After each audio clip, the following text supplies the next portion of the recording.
பாஜகவுடன் எப்போதும் கூட்டணி கிடையாது என அதிமுக முன்னாள் அமைச்சர் ஜெயக்குமார் திட்டவட்டமாக தெரிவித்துள்ளார்.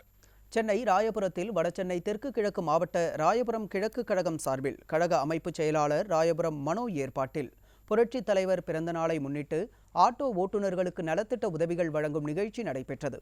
இந்த விழாவில் தலைமை தாங்கிய முன்னாள் அமைச்சர் ஜெயக்குமார் நலத்திட்ட உதவிகளை வழங்கினார். இதனைத் தொடர்ந்து செய்தியாளர்களிடம் பேசிய அவர், புரட்சித் தலைவர் குறித்து விமர்சனம் செய்த ஆண்டிமுத்து ராசா ஒரு ஈன பிறவி என கடுமையாக சாடினார். கடுமையான கண்டனம் போலீசார் தெரிவிச்சிருக்காரு. நாங்களும் கடுமையான கண்டனம் தெரிவிச்சோம். அதாவது இனிமேலா பேசுனா எங்க பெண்களை உங்களை தொடப்ப கடையில் அடிப்பாங்க, செருப்ப கழுத்து அடிப்பாங்கன்னு. அது ஒரு ஈனப்பிறவி. அந்த ஈனப்பிறவி ஒரு தலைவர் படத்துல நடிச்சு பிரபலம் ஆகும்போது 3 வயசு கூட இருக்காது இந்த ஈனப்பிறவிக்கு. இந்த ஈனப்பிறவி தலைவர் விமர்சனம் செய்வது என்பது அது கருணாநிதி நண்பரா தலைவர் எடுத்துக்கலாம். இவர் யார் இது?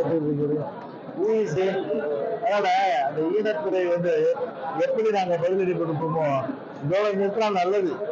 இல்லைன்னா ராஜாவை பொறுத்தவரை போற நல்லா செருப்படியும் தொடர்பாகவும் எங்க மதுரையே போதும் அவருக்கு அந்த அளவுக்கு பதிலடி கொடுப்பாங்க.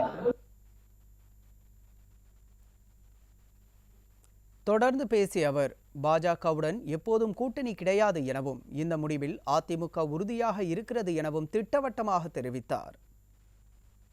பிஜேபிக்கு பொறுத்தவரை ஃபுல் ஸ்டாப் வச்சாச்சு.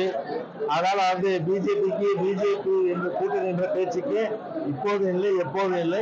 இதுதான் கட்சியோட நிலைப்பாடு. அதனால அவர் முயற்சித்தாலும் கூட பிஜேபி இல்லாத கூட்டணி மற்ற கட்சிகள் இங்க 2021 யார் கூட இருந்தாங்களோ பிஜேபி இல்லாம அவங்க வந்துட்டா எங்களை பொறுத்தவரை பொதுச்செயலாளர் சட்டத்தை முடிவு செய்வார். தேர்தல் வருவதற்கு 1 மாத காலம் இருக்கும் சூழலில் இறுதி நேரத்தில் கூட கூட்டணியில் மாற்றங்கள் ஏற்படும் எனவும் அதிமுக தேர்தல் அறிக்கை மக்கள் நலம் சார்ந்ததாக இருக்கும் என்றும் முன்னாள் அமைச்சர் ஜெயக்குமார் தெரிவித்தார். 1 மாசம் தேர்தல் வரும்போது கண்டிப்பா எங்க தலைமையத்துக்கு யாரெல்லாம் எங்க கூட்டணியில் இருக்காங்க வெளிப்படையா பொதுச்சாளர் அறிவிப்பு கொடுப்பாரு.